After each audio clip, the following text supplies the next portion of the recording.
3 क्या हो गया 3। अब पहले हम लोग इस त्रिभुज का क्षेत्रफल ज्ञात करेंगे। क्या ज्ञात करेंगे? इस त्रिभुज का क्षेत्रफल ज्ञात करेंगे। तो चलो हम लोग देखते हैं त्रिभुज ए बी सी के क्षेत्रफल बराबर क्या होता है, half into x1 plus x2 plus x3 y बैठाना है ना। और इसका हम क्या बोले थे, 6 डिजिट वाला नंबर। 6 डिजिट में क्या बोले थे, 23 31 12। क्या बोले थे, 23 31 12। तो हम लोग यहाँ 2 देंगे, यहाँ 3 देंगे, 31 3 1, और यहाँ क्या हो गया 1 2। अब इसमें हम लोग मान रख देंगे। क्या करेंगे, मान रख देंगे। चलो रखते हैं, क्योंकि हम लोग को स्पेस नहीं है तो यहाँ से चलेंगे, है ना। यहाँ से चलते हैं, मान रखेंगे 1/2 हो गया। और x1 का मान कितना है बहुआ, 0 है। कितना है 0। और y2 का मान कितना है 1 है। कितना है 1। माइनस y3 का मान कितना है 3 है। कितना है 3। और प्लस में x2 का मान 2 हो गया, और x3 का मान 3, और माइनस में x1 का मान 0। x1 का मान कितना है -1 है। कितना है -1 है। यहाँ x1 का मान -1 हो गया, प्लस x3 का मान कितना है 0। कितना है x3 का मान भी 0 है।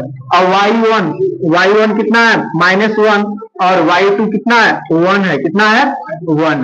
अब हम लोग देखो एक बार फिर से मिला लेते हैं कि मान सही रखे या गलत। गलत मान होगा तो थोड़ा सा भी जब हम लोग प्लस माइनस में गलती करेंगे तो आंसर नहीं आएगा। तो पहले हम लोग क्या करेंगे, मान को सुधारेंगे या मान को चेक कर लेंगे। यहाँ x1 था तो x1 का मान 0, y2 तो y2 का मान 1 ठीक है, y3 का मान 3 है, यहाँ ठीक है।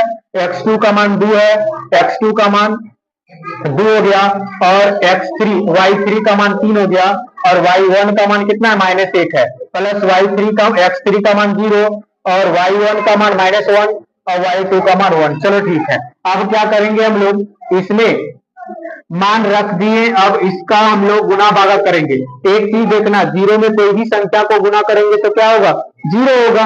तो इसको हम लोग जोड़ घटाव गुना भागा करने से कोई फायदा है नहीं है। क्या हो जाएगा, ये 0 हो जाएगा। क्या हो जाएगा 0। अब प्लस में देखो, माइनस प्लस क्या, माइनस माइनस क्या होगा प्लस हो गया। तो 3 और 1 कितना हो जाएगा 4 गुनी 2 हो गया। अब प्लस में भी क्या हो जाएगा 0 हो गया, 1/4 हो गया, और ये हमारा क्या हो जाएगा 0। आई हो गया 8, आई भी क्या हो गया 0। अब 8 में 2 को 0 जीतेगा, चाहे कितनों 0 जोड़ देंगे, कोई भी संख्या में कितनों 0 जीतेगा तो क्या होगा जो वही रहेगा। तो यहाँ क्या हो गया 1/2। क्या हो जाएगा 1/2 और गुना में 8, 4 दूनी 8। अब